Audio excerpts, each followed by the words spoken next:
HSC ఎస్సీయూకే అత్యధిక భూములు మిగిలింది 1630 ఎకరాలు అయినా సెంట్రల్ యూనివర్సిటీకి టాప్. వీటి మీద రేవంత్ రెడ్డి ఈరోజు మన అధికారుల మీద సీరియస్ అవుతున్నారు.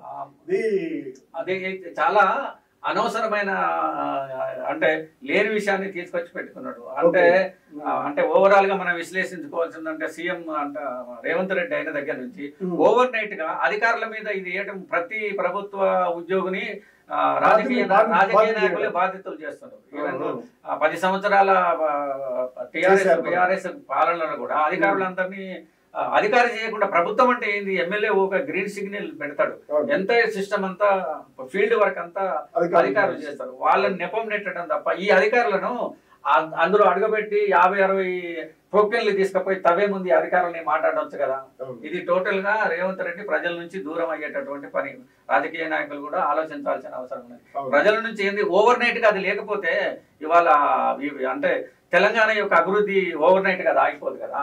దానికి ఈ అధికారులనే ముందే కూర్చోబెట్టి విధి విధానాలు ఏంటిది ఎట్లా తీసుకుందాము అని అనకుండా పిల్లలను కొట్టి వాళ్ళని డ్యామ్ చేసి, నీకు ఒక యూత్ ఉంది, ఆ యూత్ అంతా ఇప్పుడు టిఆర్ఎస్ ప్రభుత్వానికి లేకపోతే కమ్యూనిస్టులకు బీజేపీ వాళ్ళకు ఒక ఆయుధాన్ని ఇచ్చేసింది కదా. హైడ్రాన్ని పెట్టుకుని ఒక ఆయుధాన్ని ఇచ్చేసింది. ఈ తర్వాత ఇప్పుడు ఫోర్త్ సిటీ అని పెట్టుకొని ఇంకొక ఆయుధం. ఇప్పుడు పిల్లలకు లేనిపోని అన్ని అవసరం లేదు.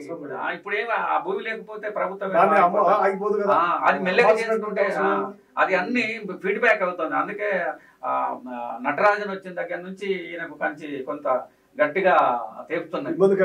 ఇబ్బంది డెఫినెట్ గా ప్రభుత్వం నుంచి ఒత్తిడి వస్తుంది, ప్రజల నుంచి ముఖ్యంగా యూత్ నుంచి కొంత దూరం అయ్యేటటువంటి పరిస్థితి. ఉద్యోగాలు ఇస్తున్నావు కరెక్టే, కానీ చేసిన పిల్లల యూనివర్సిటీని అది ఏమవుతుంది ఇంప్రూవ్మెంట్ చేయడానికి మెల్లగా ఉద్యోగులను బాధ్యులు చేయటం కాంగ్రెస్ పరంగా ఇది ఏ ప్రభుత్వం కూడా ఉద్యోగులను దూరం చేసుకొని మనగలగలేదు.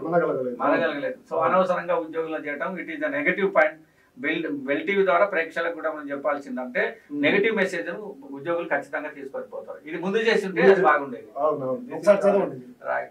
ఎస్యూకే ఆధిపత్య భూములు మిగిలింది 1630 ఎకరాలు అయినా సెంట్రల్ యూనివర్సిటీ టాప్. పాత యూనివర్సిటీ భారీగా భూ కేటాయింపులు, కొత్త తరం యూనివర్సిటీకి 150 నుంచి 500 ఎకరాలే. భారీగా భూమిలో సెంట్రల్ యూనివర్సిటీ వినియోగం తక్కువే, 25% మించి వాడుకోవడానికి పోయినాం. విద్యార్థుల సంఖ్య విస్తీర్ణానికి పొందలేదు. సెంట్రల్ యూనివర్సిటీ ఏర్పాటుకు 500 ఎకరాలు చాలన్న యూజీసీ. అప్పటి ఉన్నది మరి అప్పుడు 2000 ఎకరాలు ఇచ్చింది. ఇందిరమ్మ ఇచ్చిందంట. ఇందిరమ్మ ఇచ్చింది అన్నటువంటిది మనం రోజు ఇందిరమ్మ ఇండ్లు, ఇందిరమ్మ పాలన. సో ఇందిరమ్మ మనవుడు అని చెప్పుకుంటున్నా కొద్ది ముందు ఆ కామారెడ్డి డిక్లరేషన్ చేయకపోతే ఇప్పుడు దేశం మొత్తంలో బీసీ సమాజము ముందుకొస్తుంది. మా హక్కుల కోసం వాళ్ళు అడుగుతున్నారు. ఇది తప్పు కాదు. మెజారిటీ ప్రజాస్వామ్యం అంటే మెజారిటీ ప్రజలకు భాగస్వామ్యం అన్నిట్లా ఉండాలి. అన్నిట్లా ఊరికనే బర్రెనిత్తం, గొర్రెనిత్తం, పళ్ళిత్తం, పాలిత్తం మీరు సంతోషపడండి అని అంటే ఈనాటి జనము ఊరుకోవడానికి వెళ్ళలేదు. మా అధికారంలో మా వాటా, మా భూమిలో మా మాట, మా విద్యలో మా వాటా అనేటువంటిది అడుగుతున్నారు. మీరేదో పాతకాలాన్ని చెప్పి ఇంకా ప్రజలకు దూరం అయ్యే ప్రయత్నం చేయకూడదు అనేటువంటిది మన అభిప్రాయం. యూనివర్సిటీకి సంబంధించిన భూమిని చూస్తే మనది 6 సూత్రాలకు సంబంధించినటువంటి తెలంగాణ అంశానికి ముడిపడారు. 1969లో జరిగినటువంటి ఉద్యమానికి కొంత చల్లార్చడం కోసం వచ్చిందే కదా.